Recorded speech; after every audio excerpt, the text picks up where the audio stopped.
बच्चों यहाँ पर हम लोग देखने जा रहे हैं यूपी बोर्ड के बोर्ड एग्जाम में आए हुए न्यूमेरिकल्स। तो सबसे पहले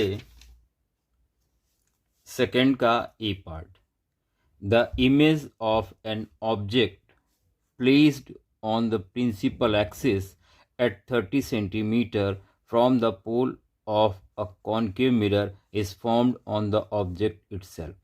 इसका मतलब जहां ऑब्जेक्ट रखा इमेज वहीं पर बन रही है। इसका मतलब बच्चों यू कितना हुआ आपका -30 सेंटीमीटर। आप ध्यान दें कॉन्केव मिरर के सामने ही रखा हुआ है ऑब्जेक्ट और इमेज भी सामने बन रही है, इसलिए दोनों डिस्टेंस माइनस में ली गई हैं। यू ऑब्जेक्ट की डिस्टेंस होती है -30 सेंटीमीटर है, वी इमेज की डिस्टेंस -30 सेंटीमीटर। आपसे कह रहा है what is the focal length of mirror, आपसे फोकल लेंथ पूछी गई है। बच्चों यहाँ पर u -30 है, v -30 है, f निकालना है तो यहाँ पर हम लोग मिरर फॉर्मूले का इस्तेमाल करेंगे। तो आप जानते हैं mirror formula 1/f is equal 1/v + 1/u। यहाँ पर वैल्यू आप रख दें, पुट कर दें, तो 1/f यानी तो फाइंड करना है 1/-30 + 1/-30। देयरफॉर यहाँ पर आपको मिलेगा 1/f इज इक्वल, बच्चों एलसीएम हो जाएगा -30, ऊपर हो जाएगा 1 + 1 यानी 2/30, या इसको आप 1/15 भी कह सकते हैं। देयरफॉर f कितना आ जाएगा -15 सेंटीमीटर। बच्चों यही फाइनल आंसर इस क्वेश्चन का। बढ़ते हैं नेक्स्ट क्वेश्चन की तरफ। अगले पार्ट में आपसे बोला गया है find out the radius of curvature of concave mirror of focal length 40 centimetre. बच्चों यहाँ पर आपको f की वैल्यू दी है -40 सेंटीमीटर और आपको वैल्यू कैलकुलेट करनी है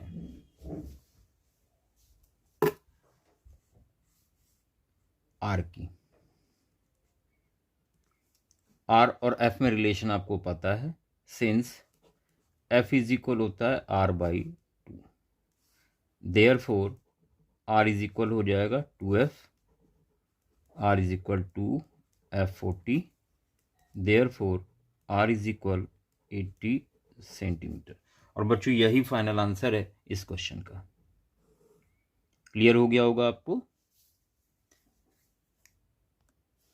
अगला क्वेश्चन है थर्ड का A part, convex lens of 15 centimetre focal length forms the image of an object at a distance of 10 centimetre from the lens. At what distance is the object situated from the lens, draw ray diagram also. आपसे कह रहा है focal length convex lens की आपको दी गई है और object 10 centimetre की दूरी पर रखा हुआ है। आपको ऑब्जेक्ट की डिस्टेंस फाइंड करनी है और रे डायग्राम भी ड्रॉ करना है। बच्चों यहाँ पर आपको फोकल लेंथ f गिवन है 15 सेंटीमीटर। कॉन्वेक्स लेंस के लिए फोकल लेंथ पॉजिटिव होगी 15 सेंटीमीटर। इमेज की डिस्टेंस आपको दे रखी है 10 सेंटीमीटर, सामने बन रही इसलिए -10 सेंटीमीटर होगा और u आपको फाइंड करना है, रे डायग्राम भी ड्रॉ करना है।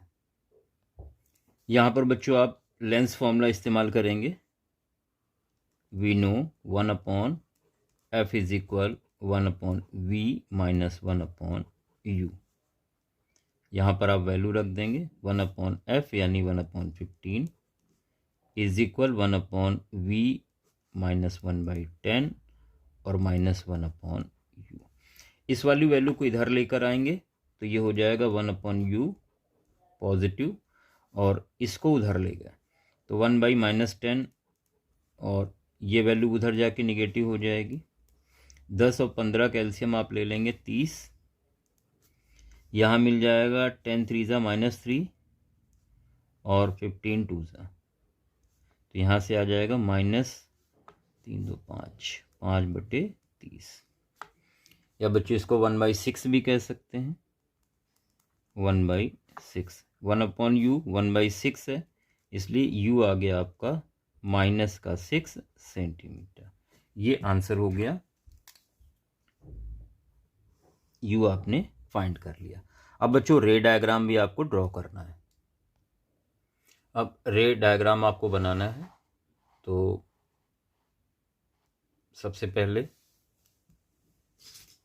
यहाँ पे प्रिंसिपल एक्सिस ड्रॉ कर लेते हैं इस तरह से, और यहाँ पे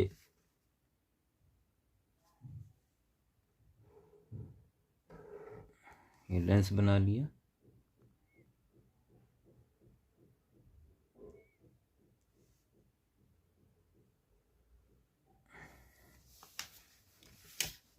यहाँ पर फोकस F1 और यहाँ पे F2, ऑप्टिकल सेंटर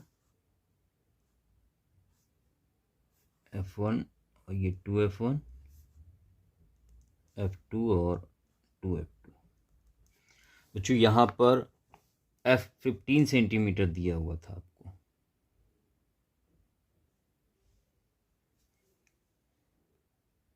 ये 15 हो गया यहाँ पर, और एक ऑब्जेक्ट रखा हुआ है जिसकी इमेज -10 सेंटीमीटर पर बन रही है।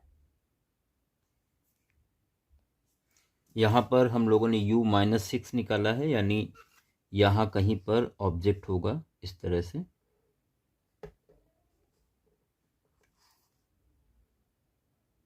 -6 सेंटीमीटर की दूरी पर। अब यहाँ पर एक रे ली प्रिंसिपल एक्सिस के पैरेलल, और आपको पता है अच्छे से कि ये कहाँ से जाएगी, फोकस से जाती है। इस तरह से ये रे जाएगी। एक रे ले ली जो ऑप्टिकल सेंटर से जा रही है, सीधी निकल जाएगी। बच्चों ये रे कहीं भी कट नहीं करेंगे आगे जाके, इनको पीछे ले जाना होगा डॉट डॉट करके।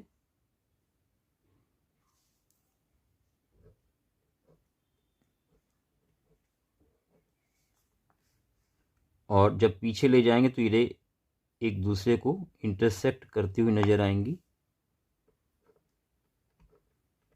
इसका मतलब ऑब्जेक्ट कहाँ बन रहा है, यहाँ पर।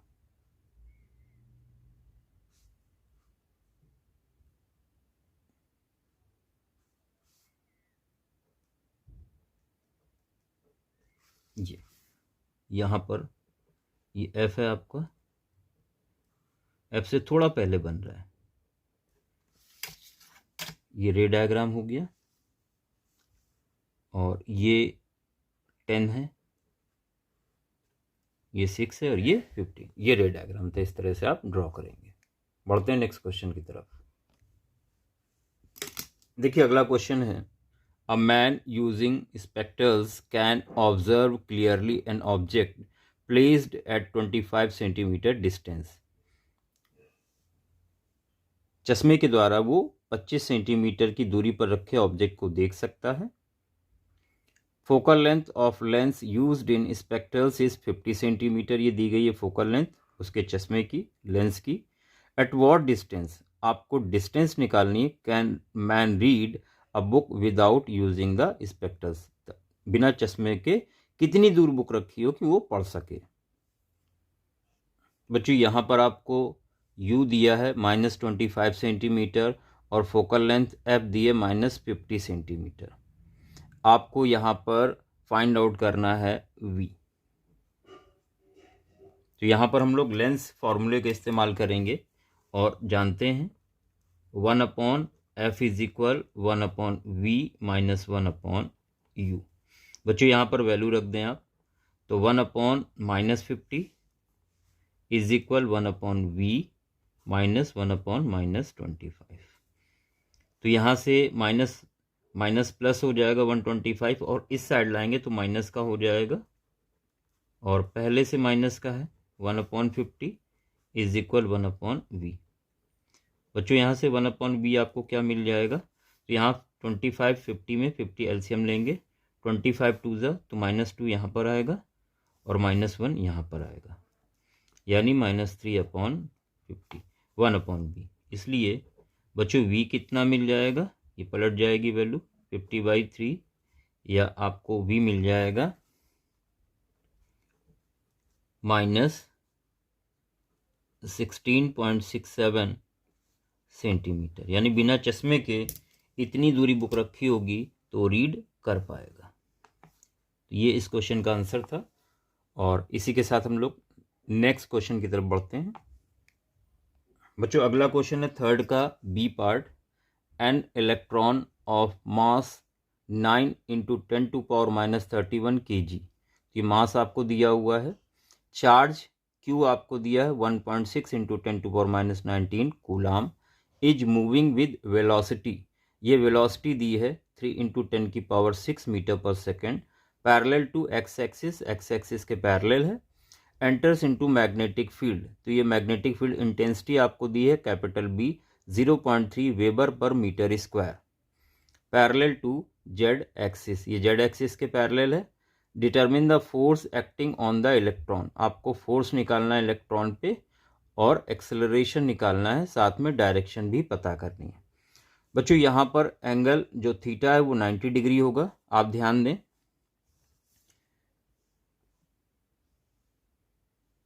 ये 3D एक्सिस है, एक्स एक्सिस, वाई एक्सिस और जेड एक्सिस। यहाँ एक्स और जेड एक्सिस की बात हो रही, तो इसके बीच में जो एंगल बनता है ये 90 डिग्री होता है, ठीक है। एक्चुअल में ये एक्स एक्सिस, ये वाई एक्सिस, जेड एक्सिस इस तरह से आता है। इस तरह से आप इस पेन को रखेंगे, ये जेड इस तरह से ना जाके ये ऐसे आता है, कॉपी से ऊपर की ओर निकलता है ऐसे, तो ये भी 90 होता है, ये भी 90 होता है और ये भी 90 होता है। तो यहाँ पे जो एंगल थीटा होगा वो 90 डिग्री होगा। बच्चों यहाँ पर सबसे पहले फॉर्मूला आप यूज करेंगे, आपको फोर्स निकालना है, तो आप लिखेंगे F is equal QVB sine theta.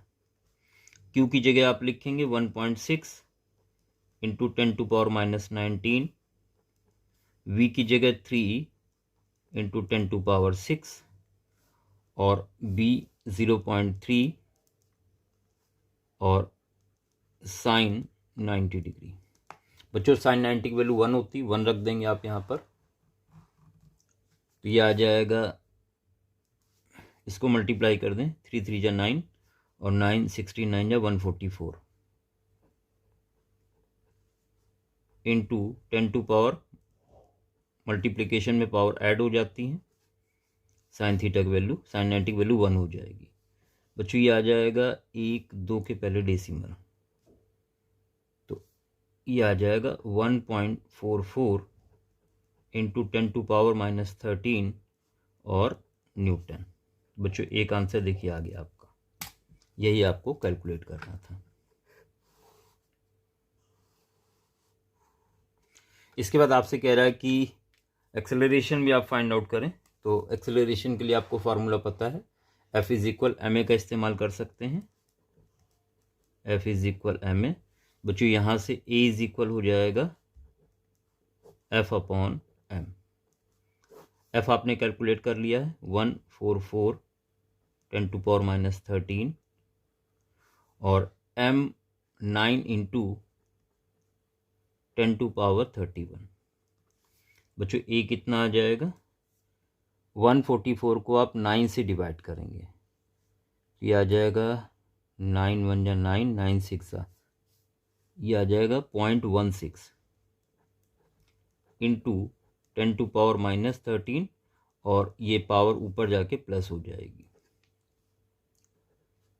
ये आ जाएगा 0.16 इंटू 10⁻,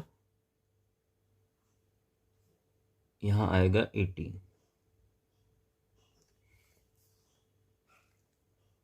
11 -3 8 2 - 1 1।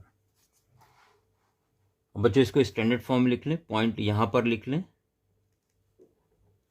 ए इज इक्वल आ जाएगा बच्चों ये 1.6 इंटू 10⁻17 हो जाएगा, क्योंकि 10 से यहाँ मल्टीप्लाई करेंगे तो एक पावर इसमें एक पावर कम हो जाएगी। बच्चों ये मीटर पर सेकंड स्क्वायर हो गया। दूसरा आंसर यही है, यही आपको कैलकुलेट करना था।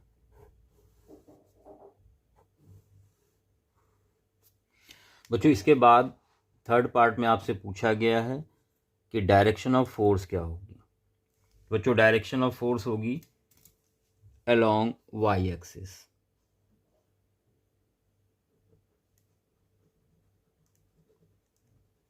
According to Fleming left hand rule।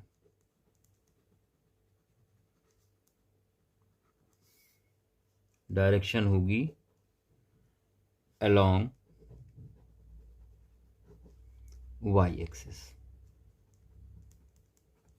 तो ये कंप्लीट सोल्यूशन है थर्ड का बी। और नेक्स्ट पार्ट की तरफ बढ़ते हैं। बच्चों अगला पार्ट है resistances 2 ohm 3 ohm 5 ohm are joined in series. ये सीरीज में है। If potential difference of 30 volt is applied at ends of combination, calculate potential difference between ends of each resistance। सब में अलग अलग निकालना है आपको। यहाँ पर R1 2 ओम ले लिया हमने, R2 3 ओम, R3 5 ओम, V 30 वोल्ट है। पोटेंशियल डिफरेंस हर एक का निकालना है। तो ये सीरीज में बोला गया है। इन सीरीज कॉम्बिनेशन फॉर्मूला हम लोग जानते हैं कि जो R होता है वो R1 R2 और R3 के सम के इक्वल होगा। तो ये 2 3 और 5 यानी 10 ओम होगा। बच्चों V इज इक्वल IR। यहाँ पर V आपको दिया है 30, I और R 10 निकाल लिया है। तो यहाँ से आपको करंट I मिल गया है। 10 अपॉन में आएगा, 0 0 कैंसिल, तो ये आ जाएगा 3 एम्पियर। अब बच्चों आपको V1 निकालना है। तो V पहले वाले में V इज इक्वल IR, तो I R1 लेंगे तो I 3 है और R1 आपका 2 है, यानी 6 वोल्ट होगा। ये पहला आंसर हो गया। V2 के लिए I R2 यानी 3 इंटू 3, तो बच्चों ये 9 वोल्ट हो गया। V3 I R3 यानी 3 इंटू 5 लेंगे, तो ये आ गया 15 वोल्ट। ये आंसर होगा, यही आपको कैलकुलेट करना था। 6 वोल्ट, 9 वोल्ट और 15 वोल्ट। आप चाहें तो इन तीनों को ऐड कर लें, टोटल 30 वोल्ट आएगा। इसका मतलब हम लोगों ने बिल्कुल सही किया है।